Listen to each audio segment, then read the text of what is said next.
열린교회 성도 여러분 안녕하세요. 오늘 동영상 강의는 신약 이야기 11번째 시간으로 서신서들에 대해서 함께 말씀을 나누고자 합니다. 이 서신서의 내용이 상당히 방대해서 11번째 강의는 한 동영상으로 끝나지 않을 것 같습니다. 한 서너 개 정도 짧게 끊어서 여러분들에게 말씀을 나누고자 하는데요. 먼저 오늘은 이 서신서의 전체적인 구조와 맥락에 대해서 함께 말씀을 나누고 싶습니다. 제가 처음 신약 이야기 시작하면서 신약의 구조에 대해서 말씀드린 기억이 있는데 여러분들 기억하시나요? 크게 네 가지로 나눌 수 있다고 말씀을 드렸습니다. 첫 번째는 복음서, 두 번째는 역사서, 세 번째가 서신서, 그리고 네 번째가 예언서입니다. 그 중에서 이 서신서가 상당히 많은 부분을 차지합니다. 예를 들면 복음서는 마태, 마가, 누가, 요한 네 가지고요. 그리고 역사서는 사도행전 한 가지입니다. 그리고 예언서는 요한계시록 있습니다. 신약이 총 27권인데 앞에 복음서 4개, 역사서, 그리고 예언서 6개를 뺀 나머지 21권이 다 서신서로 분류가 될 수 있습니다.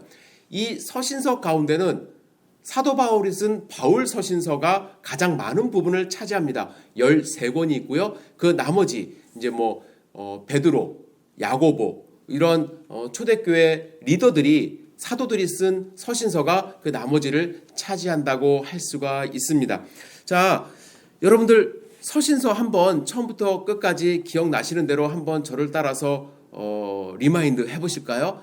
로마서, 고린도 전후서, 갈라디아서, 에베소서, 빌립보서, 그리고 골로새서, 데살로니가 전후서, 디모데 전후서, 디도서, 빌레몬서, 히브리서, 야고보서, 베드로 전후서, 요한 1, 2, 3서, 그리고 유다서가 있습니다. 이 중에서 앞에 13권이 사도 바울이 지은 서신서라고 할 수가 있습니다. 이 13권의 사도 바울 서신서를 또 두 가지로 나눌 수가 있습니다. 교회에 쓴 일반 서신서가 있고요. 또 개인적으로 목회적인 차원에서 쓴 목회 서신서가 있습니다. 이것을 어떻게 구분하느냐? 성경의 제목이 사람 이름이면 일반 개인에게 보낸 것이고요. 예를 들면 빌레몬서, 디도서, 그리고 디모데 전후서가 있습니다. 그리고 나머지는 다 지역 이름 혹은 교회 이름입니다. 그래서 교회에 이제 보낸 서신서라고 여러분들이 생각을 하시면 될 것 같은데, 저도 처음 성경 읽을 때 다른 성경은 별로 이제 혼돈이 안 됐는데 빌레몬서 처음 들어보시는 분들은 빌레몬이 사람 이름인지 지역 이름인지 이거 참 구분이 안 가는데 빌레몬은 사람 이름입니다. 그리고 한 장밖에 기록이 안 되어 있기 때문에 성경에서 찾기도 어렵습니다. 그러나 여러분들 이 강의를 들으셨다면 빌레몬서는 목회 서신서로 한 장 있는 사도 바울이 쓴 빌레몬에게 보낸 편지라는 거 꼭 기억을 하실 수 있을 것 같습니다. 자, 그러면 한 가지 더 말씀을 드리고 싶은데, 서신서의 이 배열이 로마서부터 유다서까지가 어떤 형식으로 배열이 되어 있는가라는 점을 먼저 좀 우리가 생각을 해봤으면 좋겠습니다.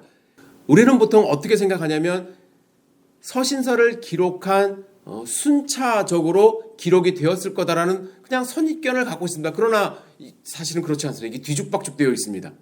그래서 왜 이렇게 뒤죽박죽 처음부터 끝까지 이렇게 기록이 되었을까를 많은 학자들이 연구를 해본 결과 이러한 배열 원칙을 가지고 이렇게 배열을 했을 거다라는 생각을 합니다. 첫 번째는 장르를 구별했다는 것이죠.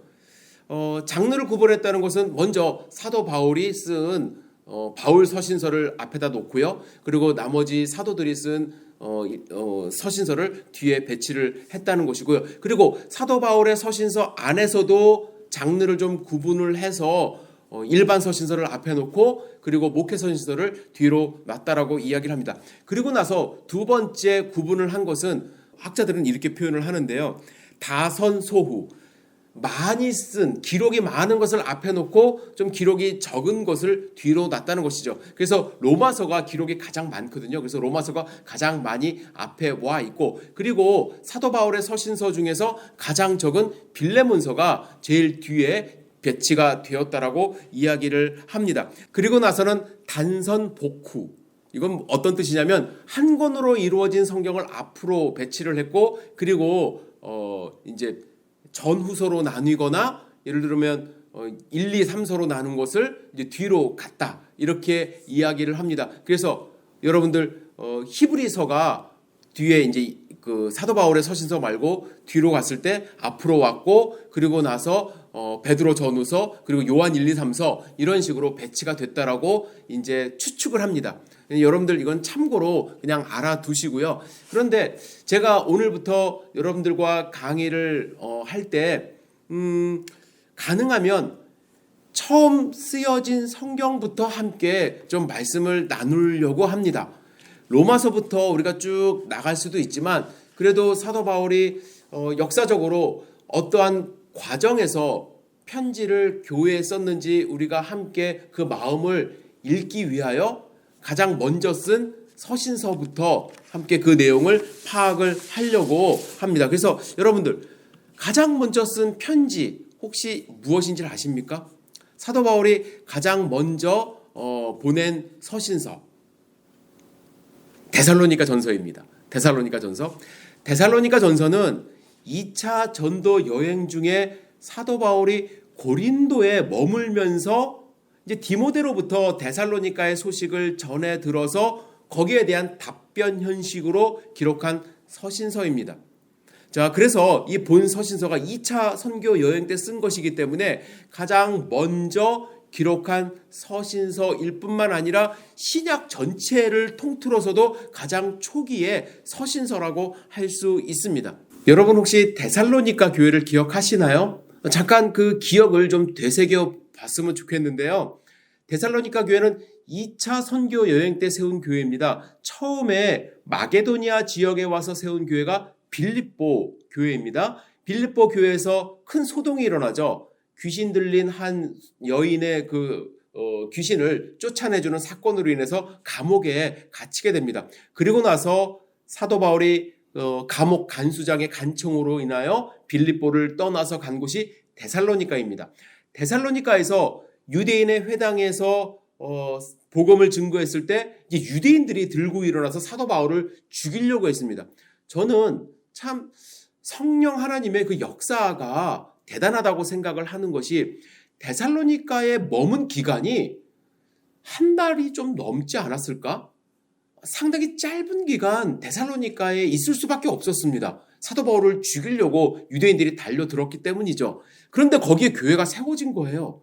그래서 교회가 세워진 이후에 사도 바울은 이제 베레아로 피신을 하고 베레아까지 데살로니가 사람들이 쫓아와서 아테네로 내려가고 아테네에서 고린도에 와서 이제 거기서 이제 브리스길라와 아굴라 집에서 천막 만드는 일을 같이 하면서 교회를 세운 것입니다. 그때 편지를 쓴 것이거든요. 그렇다고 한다면 잠깐 머문 데살로니가에 이미 교회가 세워져 있고 또 그곳에 신앙을 갖고 또 공동체를 이룬 성도님들이 존재한다는 것이죠. 디모데로부터 소식을 들은 사도 바울은 데살로니가 성도님들이 갖고 있는 고민 또 그들이 받는 고난 이런 것들을 생각하면서 그들을 격려하기 위하여 편지를 쓰기 시작한 것입니다. 그래서 이 편지는 AD 51년경에 사도 바울이 2차 선교 여행 중에 고린도에서 이제 쓴 편지이고요. 데살로니가 전서의 기록 목적을 먼저 말씀을 드리면 환난과 핍박 중에서도 신앙을 고수하고 있던 성도님들에게 기쁨과 격려를 하기 위해서 기록한 것이고요. 그리고 그들이 먼저 죽은 성도님들 때문에 비통해하고 있던 그 성도님들을 위로하고 또 부활신앙, 또 예수님의 재림에 대해서 혼란스러워하고 있는 그 교리적인 문제를 이야기하기 위해서 사도 바울이 편지를 쓴 것입니다.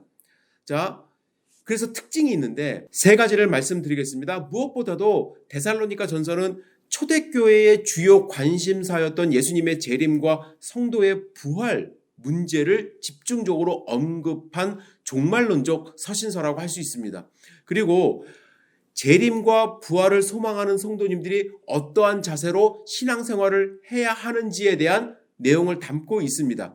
그리고 또 한 가지 그들이 받고 있는 핍박으로 인하여 사도 바울이 그들을 생각하는 정말 사랑을 담은 그러한 서신서라고 할 수가 있는 것이죠. 그래서 중심 사상은 예수 그리스도의 재림 사상, 또 예수님의 재림하는 날에 대한 내용이 많이 있고 성결한 생활과 근면한 모습을 갖도록 권면을 하고 있습니다. 그래서 5장 23절에 보면 평강의 하나님이 친히 너희로 온전히 거룩하게 하시고 또 너희 온 영과 혼과 몸이 우리 주 예수 그리스도 강림하실 때에 흠없이 보존하기를 원하노라, 이렇게 이야기를 합니다. 그리고 4장 14절에 보면 우리가 예수에 죽었다가 다시 사심을 믿을진대 이와 같이 예수 안에서 자는 자들도 하나님이 저와 함께 데리고 오시리라. 그래서 먼저 예수님의 재림을 보지 못하고 죽은 성도님들에 대해서 애통해하지 말라고, 그들도 부활할 것이라고 권면하는 것이, 격려하는 것이 데살로니가 전서라고 할 수가 있습니다. 이어서 데살로니가 후서에 대해서 함께 말씀을 나누고 싶습니다. 데살로니가 후서는 첫 번째 전서를 쓴 이후에 몇 달 뒤에 다시 쓴 편지입니다. 자, 첫 번째 편지에서는 예수님의 재림과 부활에 대해서 언급했다라고 제가 말씀을 드렸는데, 그러자 이 바울의 교훈을 오해한 성도님들이 또 교사들이 이 재림이 금방 될 것이라는 것을 그것만 강조한 거예요. 그래서 아까도 잠깐 말씀을 드렸지만 그거를 읽으면서 사람들이 더 심란해진 것은 무엇이냐면 어떤 사람들은 직업과 가정을 버리는 사람까지 나오고요. 무의도식하는 그런 상황까지 벌어지게 된 것입니다. 그래서 이 소식을 접한 바울이 이렇게 놔뒀다가는 안 되겠다. 그래서 조금 더 깊이 잘못된 재림관을 시정해 주기 위하여 데살로니가 후서를 기록을 해서 보낸 것입니다.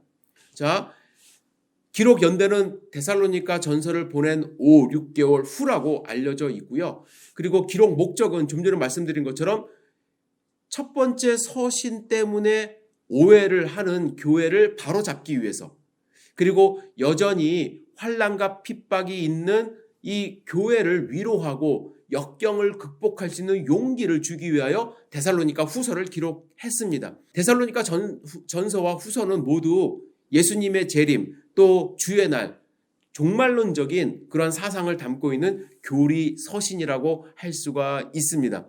전서가 핍박 중에 처한 교회를 격려하는 그러한 서신의 목적이라고 한다면, 후서는 예수님의 재림에 대해서 잘못된 생각을 바로 잡아주는 훈계하는 그러한 서신서라고 생각을 하시면 될 것 같고요. 전서가 예수님의 재림 자체를 강조했다고 한다면, 후서는 재림을 기다리는 성도의 삶의 자세를 강조했다고 여러분들이 생각을 하시면 될 것 같습니다. 그래서 2장 13절과 15절에 보시면 이러므로 형제들아 굳게 서서 말로나 우리 편지로 가르침을 받은 전통을 지키라. 굳게 서서 지키라. 이 말씀을 강조하는 것이 데살로니가 후서라고 여러분들이 기록하시면 될 것 같습니다. 자, 오늘 강의는 여기까지 제가 마무리하도록 하겠습니다. 여러분들 기억하셔야 될 게, 서신서는 어떻게 구분이 되는가 꼭 기억을 해주시고요. 가장 첫 번째 쓴 서신서가 데살로니가 전후서라는 것을 아시고, 다음 시간에는 고린도 전후서를 함께 말씀을 나누고자 합니다. 여러분들 오늘 하루도 승리하시기를 기도합니다. 감사합니다.